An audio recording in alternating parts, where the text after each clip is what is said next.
This is the John Brown Alliance, where we don't fear, we fight. We're unscripted, old school, and we know the assignment. Before we get started today, I just want to let you know I'm extremely tired. I have to get up in a couple of hours, and I have the queen mother of all toothaches. I had meant to do more videos today, but things got away from me and I just didn't have time. Before we get started, please like and subscribe, and please leave comments as long as they're respectable. Now, if you like this video, you'll get more in your algorithms, and if you subscribe, the same goes. But I am not here for popularity. Please know that. And if only one person or 10 people look at these videos, that's fine. They'll be in the know and the rest of America won't. Now, I would like to talk for a second because I've been bombarded lately by on social media platforms by both black and white people right now in this moment when we have to rely on each other, saying things like, where were the Native Americans when George Floyd got killed? And where were the black people when, this was happening when George Floyd got killed? A whole lot of things were happening then. Now I'm getting white people not understanding why people are not standing up for their causes. First, let me state that at least 2 of the ethnic backgrounds I belong to, I have not only witnessed but participated in their civil rights movements. Second, this is the first time since about 2010 that I had the likeness of me on a camera. I have not taken a picture since sometime around 2011, I think, for Ironworkers magazine, because I was the first female to work on a bridge in Washington, D.C., connecting steel and putting in bolts. But I digress. So anyway, basically what I'm trying to say is, please refrain from the normal armchair bullshit, shouting stuff at me with no facts and saying you're winning and you're doing this and all. I really don't give 2 fucks. Don't waste your time. You're going to get blocked before you get, I'm probably going to go off on your ass and then block you. This is not, I'm not on here to sit here and negotiate or debate. I'm not on here for that. I'm here to give you the facts as I have seen them through my lifetime and what I know to be fact. Not accusations about how all American Indians own slaves, which is a bunch of bullshit. And that angers me that there are people online perpetuating that myth, because they did not. They absolutely did not. And I'm getting tired of black people attacking other races, thinking that this is the time for that and it's going to get them forward. If that's your thing, fine. But you don't belong talking to me. Okay? I got nothing for you. If you want to sit on there and point at the Latino and point at this person and point at that person as black people and tell them how they fucked you over while Donald Trump is sitting there putting his dick up your ass, have at it. Because you're going to be the fool in the end. That's typical black behavior. From a lot of places I had been, crabs in a barrel. Yeah, I fucking said it. Crabs in a fucking barrel. And I'm getting tired of coming on here at 4 o'clock in the morning having to correct other people's misinformation. But that's what it is. So if a black man tells you that all Indians, Native Americans had slaves, he's full of shit. And if you believe him, you're an idiot. Everything that's posted up on the internet is absolutely not true. So I'm going to get to the real reason why I came on here tonight. Because we have an influx of people who do not have the, let's call it street cred to be demanding certain things. And I'll give you an example so that you understand where I'm coming from. Back in the 1990s, when I was working with the Native American Indian Inmate Support Project and the American Indian Movement in the state of Pennsylvania, I had a guy, white, from Washington, D.C., come up to me and ask me why I was not talking about slavery. All I had to say was the same thing I say to people about the color of my eyes. A, why do you feel you have a right to ask? And B, it's none of your fucking business. White people think they get to dictate when something's going on with them how black, indigenous, and brown people should behave. Okay, just like people ask about my eye color all the time. First, would you ask that question to a white person? No. Second, people of color are not a monolith, and that just shows your ignorance. Third, the next person that asks me that motherfucking question, I'm going off. Because I'm tired of it. I'm 53 years old. I've had enough of trying to explain to white people shit. Okay, so we're going to get to protest. And let me first say that black people have been protesting since the end of slavery. And I don't usually write notes, but I did today. Because I want to make it clear to everybody that's leading a so-called movement out here. I want to make it very clear to you. You don't get to put in requests. Okay, we're not DJs. We don't just show up at your shit because you told us to, because you were having it at thus and such a date. Because your demographic is not the same as ours. Yes, our causes might be, but our needs are very different because you have something called white privilege. And you get to do that. Anyway, so the immediate concern with black people is not protesting one particular network or institution. Way before white people decided to protest Trump, they were already, black people I mean, and minorities now, but way back when. Like, you know, we're talking about the Vietnam protests. Black people were day to day. Do you really know what that's like on a lifelong level? Not, oh, I had some fucked up parents and I went to Yale and Harvard and here I am, but I was there at one time. Or I'm poor now, but I come from an affluent family. Do you know what that means to be day to day from the day you're born? And I'm going to talk about a protest, what a protest really is. Every time a black man or woman walks the fuck out of their house, works a job, and goes to the grocery store, it's a protest. Because since the beginning of time, they have been encouraged to stay away from white society. And now, it's the Latinos that are in that place. So what we first need to do, before we start telling people what to do, white people, is you need to understand other people's pain and what they're going through day to day. You have the convenience of being able to get in your car and drive wherever and then go to a protest. That suits you, not us, by the way. Alienating people by dismissing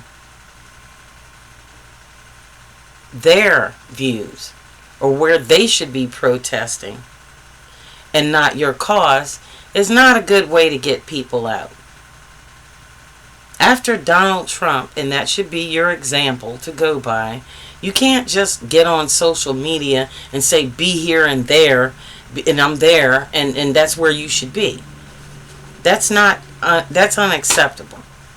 Because the rest of us have to worry about food versus medication versus transportation to a demonstration. And there's another faction of this anti-Trump movement that don't believe that boycotts work. And they absolutely do, because I live in a demographic where they did.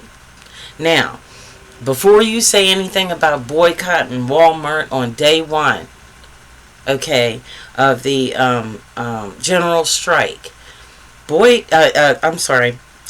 Walmart has already begged black communities to stop boycotting them throughout the United States. So that goes to show you that it works. And you can look that up. It's all over the place.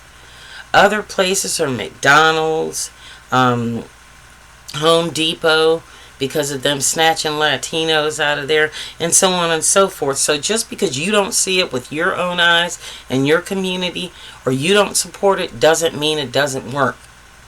So right now, white people, if you want us to come over to your causes, you need to start acknowledging that ours work as well. Even statistics have shown that without mid to low income spending, places like Walmart and Target cannot survive. Rich people do not shop at Walmart and Target or eat at McDonald's, except for Donald Trump, of course, but for the most part they don't. Their dinners cost $100, $150. And you can see the Birmingham bus boycotts if you think I'm wrong. When you're organizing a movement, you should be ready to assist the participants. It's not enough to just say show up here or there, and y'all didn't show up and I'm pissed off, and if you don't show up, I'm not going to show up. Now, what we did during the American Indian movement is we knew our participants very well, and we counted on them for every single demonstration. That's why you saw the same people there, because we got our asses up early in the morning, and instead of making YouTube videos back then, because we didn't have those, we had paper flyers and stuff, and we couldn't even get any time on a radio or afford to buy a commercial or anything like they do now. We got our asses up at 4 and 5 o'clock in the morning, and we picked those people up and we drove them to those demonstrations. And some of those demonstrations were halfway across the country. That's what we did to get a turnout. So if you aren't willing to do that, you're not ready for this. You aren't. Because the reason why people are sitting back a little bit is because they have to get their resources in order. It's called having an objective and achieving it, and having a purpose. There has to be an objective to what you're doing. Not just going out screaming in front of something. That's not going to do anything. And kudos to 5051. I got to give them that. That did prove that there were the numbers. But now, after a lot of the Tesla and the Doge thing is over with, these things have splintered off into other movements. Now, the Tesla protests were successful because Doge cuts affected every economic and political demographic. Other movements like Souls to the Polls were successful because people were willing to wake up once again before noon, get off their asses, and provide transportation for the participants.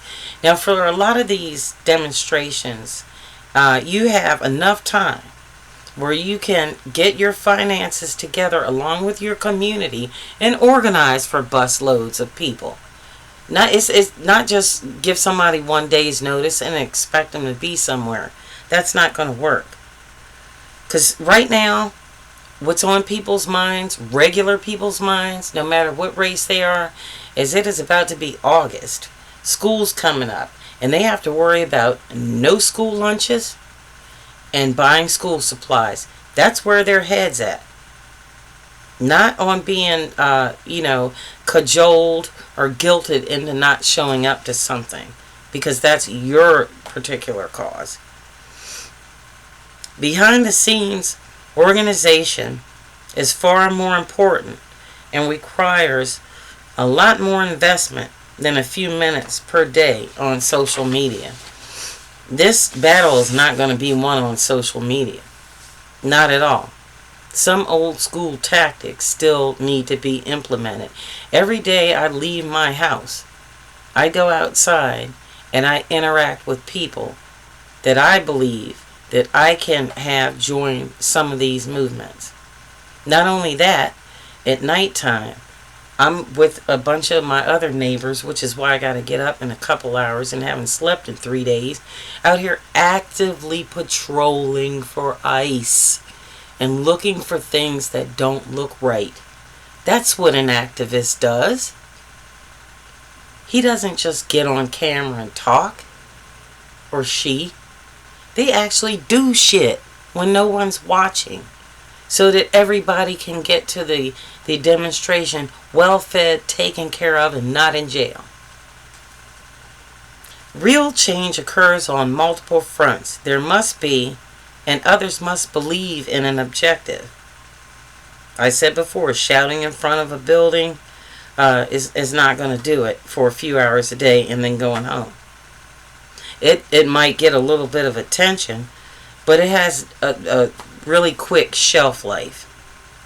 People of color have to choose between buying food or gas or travel to a protest. They'll choose food over broad protests of news outlets and white wing organizations. It's not that they don't understand the impact of these organizations and news networks, but they have bigger fish to fry, and those fish are on their fucking dinner plate. Okay, they don't have time to address that later like the rest of you do.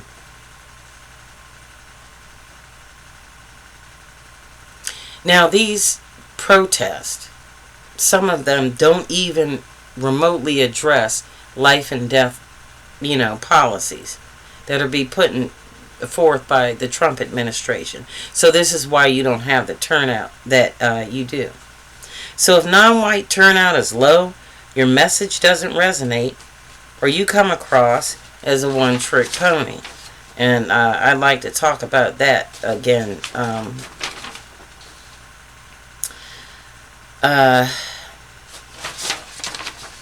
I think that's all my news. Oh, I wanted to say one last thing. If you are a white person trying to organize multiracial coalitions to protest against Donald Trump or the Trump regime, you got to watch how you word it. Social media makes it too easy to do this without hearing feedback. So rather than engage on an online pissing contest, people, they're just not going to buy into it, because it sounds like you're barking orders, like that analogy I made in the beginning of this video about the white man telling me why I'm not talking about this, that, and the third.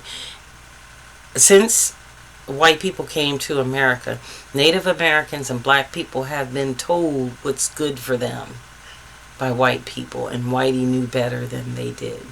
They knew black people and Native people better than they knew themselves, and they know what's good for them. And that's what we hear when you say stuff like that. So, I don't like Fox News and all of that shit. As a matter of fact, I don't even watch CNN anymore, for the most part. I might flick on a couple of shows, but, that's about it. If you don't like it, don't watch it. Ratings go down. Convince other people not to watch it. That's how you make a difference. You hit them in their pockets. Once they leave work and get on a train and go home from whatever you did in front of that building, they don't give two shits. They're going to outlive you, trust me, because they have the money to do it. I'm just saying. I've been there and done that. And if you're going to make a real impact, you got to hit people hard. You got to flood the zone. It's got to come from left field. It's got to be a sucker punch. It can't be a day-to-day thing where you tire out the people that are following you or trying to help you in your movement. That's not the way we did stuff back in the day, and that's not the way I'm going to start doing it now. And that's why I joined the movement that is calling for a general strike. Because if you can't be at everything, you can choose a day to do something. This strike is going to go on more than 1 week. It is going to become a movement. Okay? But it's not going to happen on a petition. It's not going to happen by one individual coming in and saying we need to do this, that, and the third. It's going to respect each and every person that has been marginalized by this regime and address that issue on a strategic level with an objective behind the action. That's how we succeed. Now, part of this was already successful when Donald Trump was in his first term and he did those demands on building the wall. and we were going to pay taxes to build the wall. The government didn't shut down. American workers did. And it wasn't until people that were part of TSA, airports, pilots, stewardesses, and air traffic controllers decided that they were going to do a sick out that people woke the fuck up. And that's what we need right now. A general strike will absolutely work. But we got to put it into action, commit to it, and leave our little biases aside and our egos. Because this isn't about our egos. When I get involved in something, it's 100%. And you see that because I'm up here at dark 30 in the morning. And this is how my everyday is. I don't get any sleep. So the last thing I want is some motherfucker telling me after he slept 8 hours what the fuck I need to do. I don't need that. I don't need some race telling me nothing. Because I've been on the front lines. I was on the front lines 30 years ago. So I got a whole lot of time on you. So when folks are ready to get serious, you know I'm all about it. But I'm not going to sit here and keep wasting my time talking about impeachment and shit and dumb shit and this is going to ruin Donald Trump and all that either. I have shut all that stuff off. I have one objective. The same objective I had in the 1990s. Unity, preservation, and liberation for the next 7 generations. That's it. And if you ain't on that, I can't roll with you. This is the John Brown Alliance. Have a nice day.